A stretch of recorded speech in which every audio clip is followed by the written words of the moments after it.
तो एलएसी पर भारत चीन सैनिकों के बीच झड़प की खबर। 2 जवान और 1 ऑफिसर शहीद हो चुके हैं। तस्वीरें भी उस इलाके की हम दिखा रहे हैं जो गलवान घाटी है, वहीं पे इन दिनों तनातनी की नौबत, और बात इतनी बिगड़ चुकी थी कि हम कमांडर लेवल की बातचीत के जरिए समाधान निकालने की कोशिश कर रहे थे, क्योंकि पाकिस्तान और चीन के मद्देनजर अलग अलग हमारा रिश्ता रहता है। और लगातार हमारे साथ जुड़े हुए हैं हमारे पॉलिटिकल एडिटर ऐश्वर्या कपूर। ऐश्वर्या, लगातार विवाद सुलझाने के मद्देनजर दोनों देशों के बीच पूर्वी लद्दाख में ब्रिगेड कमांडर और बटालियन कमांडर स्तर की वार्ता चल रही है। बावजूद इसके ये घटना होना क्या संदेश देती है, क्या बता रही है? जी, ये आपको साफ बता रहा है कि कितना सिचुएशन टेंस है इस समय।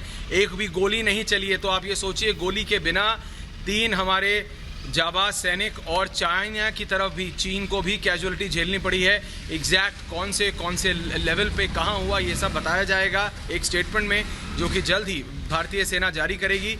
लेकिन एक इन्फॉर्मेशन आ रही है, ये साफ है कि सिचुएशन कितनी टेंस है, क्योंकि इंडियन आर्मी ने साफ बताया है कि डी एस्केलेशन के दौरान, हालांकि चाइनीज़ आर्मी की और चाइनीज़ फॉरेन मिनिस्ट्री की जो स्टेटमेंट आई है, जो उन्होंने इंटरनेशनल एजेंसीज एएफपी और फिर रॉयटर्स से बात की है, वो ये इल्ज़ाम भारत की बेसिक सेना पे लगा रहे हैं, भारत की सेना पर, कि भारतीय सेना ने एलएसी पार की। लेकिन भारतीय सेना ने ये बात साफ कर दी है कि ना आज ना पहले भारतीय सेना ने एलएसी पार नहीं की है। तो भारतीय सैनिक, यानी वो कमांडिंग ऑफिसर और हमारे 2 जवान भारतीय सीमा में थे, तो उनके ऊपर जानलेवा हमला किया गया, मारा गया, पत्थरबाज क्या हुआ, एग्जैक्ट डिटेल्स, कैसे हमारे 3 जाबाज सिपाही को शहादत मिली, वो हमें अभी जानकारी इंडियन आर्मी देगी। लेकिन ये बर्दाश्त नहीं किया जाएगा।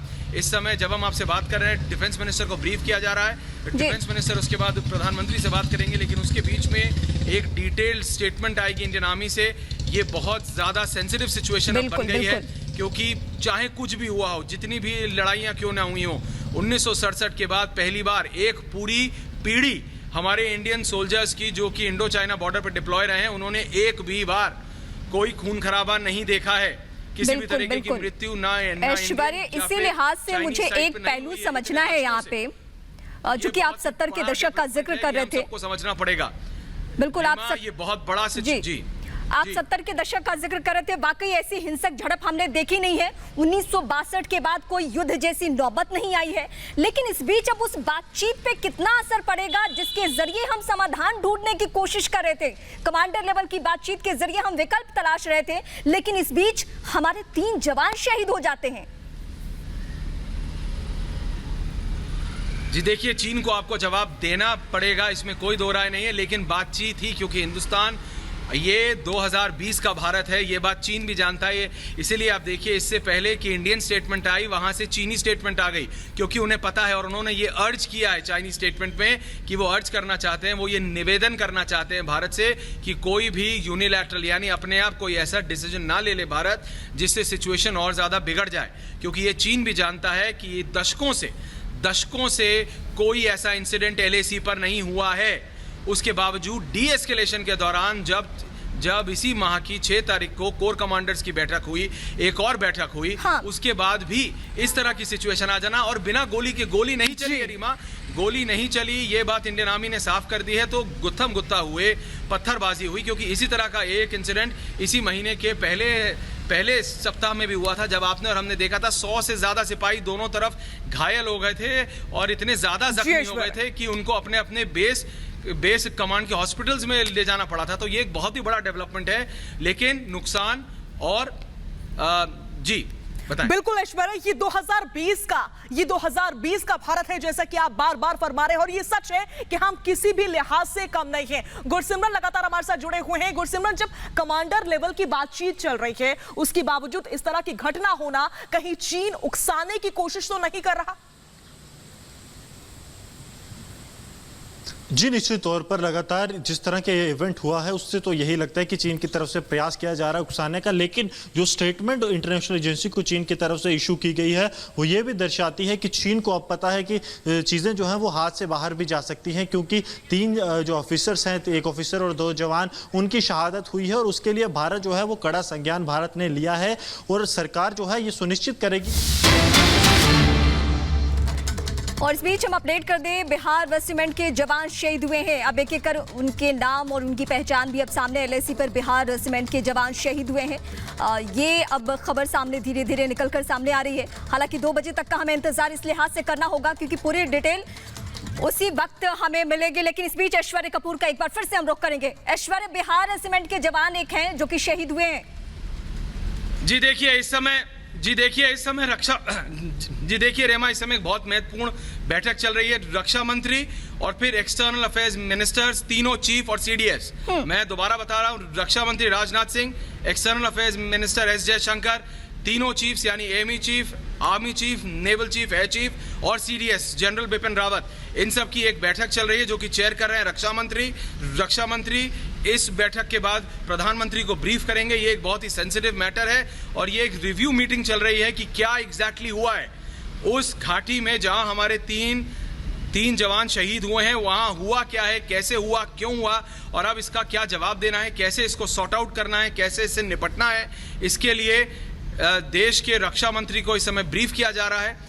S Jaishankar external affairs minister हैं, तीनों हमारे जल थल वायु सेना अध्यक्ष हैं और CDS हैं यानी chief of defence army staff हैं जनरल बिपिन रावत। ये सब इस समय रक्षा मंत्री को ब्रीफ कर रहे हैं। इसके बाद रक्षा मंत्री और फिर S जयशंकर दोनों जाएंगे सीधा प्रधानमंत्री कार्यालय जहां पे वो ब्रीफ करेंगे प्रधानमंत्री को। तो ये एक बहुत बड़ा डेवलपमेंट है जो अभी आ रहा है। जी बिल्कुल ऐश्वर्या, बहुत इंपॉर्टेंट बैठक हो रही है, बेहद ही महत्वपूर्ण बैठक चल रही है। गुरसिमरन लगातार हमारे साथ जुड़े हुए हैं। गुरसिमरन, इस घटना के बाद से ये बैठक हो रही है जिसमें महत्वपूर्ण लोग इस वक्त मौजूद हैं इस देश के। क्या समझा जाए कि इस बैठक में कुछ महत्वपूर्ण फैसला लिया जा सकता है बातचीत से आगे का? जी निश्चित तौर पर बातचीत अभी भी लगातार जारी है, लेकिन सरकार जो है अब इस पर भी विचार कर रही है कि जिस तरह की सिचुएशन वहां पर डेवलप हुई है, क्या रीजन रहे कि वहां पर वायलेंट क्लैशेस हुए, क्योंकि डीएस्केलेशन प्रोसेस जो है वो काफी स्मूथली चल रहा था। और जो पीपल्स जो लिबरेशन आर्मी है, चाइनीज आर्मी, उन्होंने अपने जो सैनिक थे वो 2.5 किलोमीटर तक पीछे भी हटाए थे, यानी कि चीजें जो है बिल्कुल सही डायरेक्शन में जा रही थी। लेकिन इस बीच ऐसा क्या हुआ कि इतने वायलेंट क्लैशेस हुए कि भारतीय की तरफ की अगर बात की जाए तो एक अफसर और 2 जवान शहीद हो गए। चाइना की तरफ से भी नुकसान जो है सहना पड़ा है, कैजुअलिटीज चाइनीज साइड पे भी हुई हैं। तो इन चीज़ों को जो है हर एक चीज़ पर सोच विचार किया जा रहा है। तीनों जो फोर्सेस के चीफ हैं वो इस वक्त डिफेंस मिनिस्टर राजनाथ सिंह को ब्रीफ कर रहे हैं और जिसके बाद जिस तरह हमारे पॉलिटिकल एडिटर ऐश्वर्या बता रहे थे कि राजनाथ सिंह और external affairs minister S Jaishankar प्रधानमंत्री नरेंद्र मोदी को इसके बाद ब्रीफ करेंगे और उसके बाद एक्सपेक्टेड है कि एक डिटेल स्टेटमेंट जो है वो आएगी। तो चीज़ों को जो है अब सरकार समझ रही है। लगातार बैठकों का दौर जारी है कि आखिरकार क्या कारण रहे कि जब इतने हाई रैंक ऑफिसर्स के जरिए बातचीत की जा रही थी, ब्रिगेडियर लेवल टॉक्स हो रहे थे, उसके बाद लगातार इससे ही जुड़ा मेरा सवाल ये है कि जिस तरह की डेवलपमेंट्स सामने आ रहे, बराबरी से ज्यादा की ताकत हमने कल रात ही दिखा दी और हमारे जवानों ने दिखा दिया है। भले ही वो शहीद हुए हैं लेकिन ताकत अपनी चीन को दिखा दी है। लेकिन सवाल मेरा ये, GD बख्शी साहब इस वक्त रक्षा विशेषज्ञ हैं, वो हमारे साथ जुड़े हैं। सर, मेरा सवाल ये है कि ये साफ है, ये तस्वीर बिल्कुल साफ है कि चीन युद्ध नहीं चाहता है। अगर युद्ध चाहता तो बातचीत के लिए तैयार नहीं होता। लेकिन इस तरीके से 70 के दशक के बाद जो तलखी सामने आई कि हम जवान शहीद हो गए, इसको देखते हुए आप क्या कहना चाहते हैं? वो संकेत क्या देना चाहता है? देखिए, मैं समझता हूं कि ऐसी हालतों में बहुत ठंडा दिमाग रखना चाहिए और पहले we should be very sure exactly हुआ क्या है। ये हमें केवल और केवल आर्मी हेडक्वार्टर्स और सेना बता सकते हैं। जो मैंने बात करी है अपने सूत्रों से, वो लोग कह रहे हैं कि सर कोई फायर नहीं खुला है, which is a very great reassurance in the sense that fire आखिरी खुला था 1967 में, 1967 नाथुला में बड़ा सीरियस फायर फाइट हुई थी जो कि आर्टिलरी तक एस्केलेट हुई थी, मीडियम आर्टिलरी तक एस्केलेट हुई थी। उसके बाद 1975 में ही एक इंसिडेंट हुआ था जब हमारा असम राइफल का एक पेट्रोल उन्होंने एम्बुश कर दिया था। उसके अलावा there has been not one shot fired in anger. हाल में हम देख रहे थे कि ये जो धक्का मुक्की होती थी वो उसका दर्जा एस्केलेट हो रहा था। जो 5 मई और 9 मई को जो धक्का मुक्की इस बार हुई है लद्दाख में, नाकुला में, पमोंगसो एरिया में, नाकुला एरिया में, उसमें आयरन रॉड्स, पत्थर और जो है लकड़ी के रॉड्स के ऊपर वो कंटेली तार, बार्ब वायर लगा के, इसके साथ जो है आपसे में ये झड़पें हुई है, धक्का मुक्की हुई है। तो उसके चलते कैजुअलिटीज तो हुई हैं, इंजरीज हुई हैं, but this can not be called kinetic action. जी चीन के एम्बेसडर ने, चीन के जो कमांडर ने पूरा डिजायर दिखाया है डी एस्केलेट करने का। कोशिश वो कह रहे हैं कि वो कर रहे हैं कि ताकि ट्रूप्स का जो है डिसएंगेजमेंट हो, लेकिन ये जो हुआ है जिसमें कि एक कर्नल और 2 लड़कों की शहादत हो गई, ये तो we would like to know the details कि ये प्रिसाइसली कैसे हुआ, कब हुआ। बिल्कुल सर, बिल्कुल। शहादत हरगिज़ कबूल नहीं की जाएगी। एक बार फिर से मैं आपके पास लौटूंगी। हमारे साथ शैलेंद्र सिंह, रक्षा विशेषज्ञ भी जुड़ चुके हैं, उनका मैं रुख करना चाहूंगी। सर, चीन ने अपनी सेना बढ़ाई, लेकिन भारत ने भी मिरर डिप्लॉयमेंट किया। ये बहुत बड़ी बात थी। ऐसा एक्सपेक्ट नहीं कर सकते हम कि चीन खता करेगा, गलती करेगा, क्योंकि उसको मालूम है कि अगर उसने वाकई गलती करी तो भारत इसको एक्सेप्ट नहीं करेगा, स्वीकार नहीं करेगा, उसको बराबर से जवाब मिलेगा।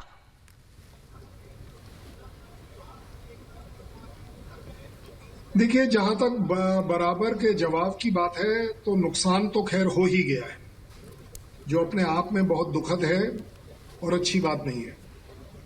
चीन की डेस्परेशन इसमें अपने आप दिखती है कि जब वो गलवान वैली और हॉट स्प्रिंग एरिया में विड्रॉ कर रहा है, चाहे धीरे कर रहा है, तेज कर रहा है, तो जो ग्राउंड पर ट्रुप्स हैं उनको एक अपने आप में डिसअपॉइंटमेंट है, उनको एक हताशा है कि वो आगे तो आए थे लेकिन अब उन्हें पीछे जाना पड़ रहा है।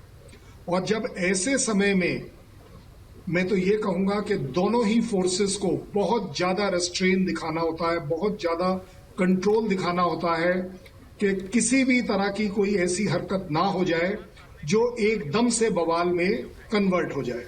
मुझे लगता है ये सिचुएशन बिल्कुल इसी का अपोजिट हुआ है कि वो सिचुएशन आपकी इमीडिएट ऑन द ग्राउंड एक पर्टिकुलर मोमेंट पर खराब हुई है। जैसा जनरल बख्शी सर ने कहा है, मैं आप बिल्कुल एग्री करता हूं कि देखिए हुआ क्या है कि चीन के सैनिकों में वो हताशा बहुत ज्यादा इस बार इसलिए थी, पहली बार नकुला एरिया में उनकी सैनिकों की अनफॉर्चुनेटली ज्यादा पिटाई हुई है, ज्यादा इंजरीज हुई हैं। पहली बार उन्होंने एक्नॉलेज किया है कि उनके तरफ इंजरीज ज्यादा है। अब वो हताशा जब आप इधर पर लद्दाख एरिया में उसको कंपेयर करते हैं, जहां आपने कदम आगे तो ले लिया था लेकिन अब आपको विड्रॉ करना पड़ रहा है, तो ये एक अपने आप में इंसल्ट होती है उस डिप्लॉयड आदमी। सर, हमने उनको उनकी औकात बता दी है और जाहिर सी बात है कि अब हम उम्मीद करेंगे कि अभी भी बातचीत से मसला सुलझ जाए, वरना जवाब देना तो भारत को आता ही है। लेकिन इस बीच एक खबर हम अपडेट कर दें अपने दर्शकों को। LAC पर 3 फौजी शहीद हुए हैं, पंजाब रेजिमेंट के कर्नल शहीद हुए हैं। जी हां, इस वक्त की बड़ी खबर आपकी टीवी स्क्रीन पर, बड़ी खबर की महत्वपूर्ण जानकारी हम आपसे साझा कर रहे हैं। पंजाब रेजिमेंट के कर्नल शहीद हुए हैं। एक के बाद एक ताजा अपडेट आ रहे हैं सामने, वो हम आप तक पहुंचा रहे हैं। हमारी सहयोगी रवि मिश्रा लगातार हमारे साथ जुड़े हुए हैं। न्यूज रूम का रुख करेंगे सीधा। रवि, बड़ी खबर, पंजाब रेजिमेंट के कर्नल शहीद हुए हैं, आपके पास इससे जुड़ी हुई क्या जानकारी है, हमारे दर्शकों से साझा करें।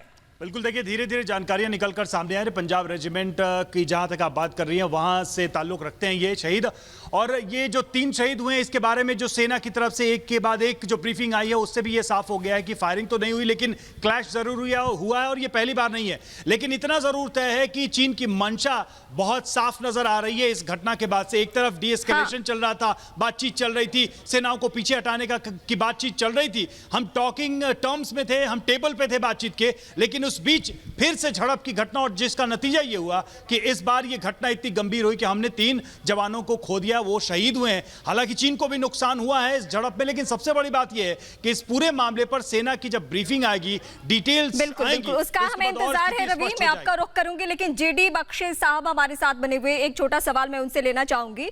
सर, मुझे यह जानना है कि पाकिस्तान के साथ जब हम बातचीत नहीं करते, एक्शन के मूड में रहते हैं, लेकिन चीन के साथ हम बातचीत करते हैं क्योंकि परिपक्व रिलेशन है उसके के साथ हमारा। लेकिन अब जो ये बातचीत चल रही थी कमांडर लेवल की, अब उस बातचीत पे कितना असर पड़ रहा है, क्योंकि दोनों तरफ से तल्खियां बढ़ जानी है। देखिए साहब, शहादत सीरियस इशू है। बिल्कुल, let me be very Frank and straight forward. कोई ग्लॉस नहीं डाला जा सकता इसके ऊपर। एक कर्नल शहीद हुआ है, 2 जवान शहीद हुए हैं। It is not business as usual as far as this old soldier is concern. बाकी मैं अभी कोई इंटरफेयर नहीं करता। मैं कमांड बहुत काबिल हाथों में है। मुझे पक्का यकीन है कि हमारी फौज जो है वो सही इसका आकलन करेगी और सही इसका जवाब भी देगी, और जिस तरह से देने की जरूरत है वो देगी। लेकिन एक हमारा कर्नल मर जाना, शहीद हो जाना, 2 जवान शहीद हो जाने is not business as usual. जी, not repeat, not business as usual.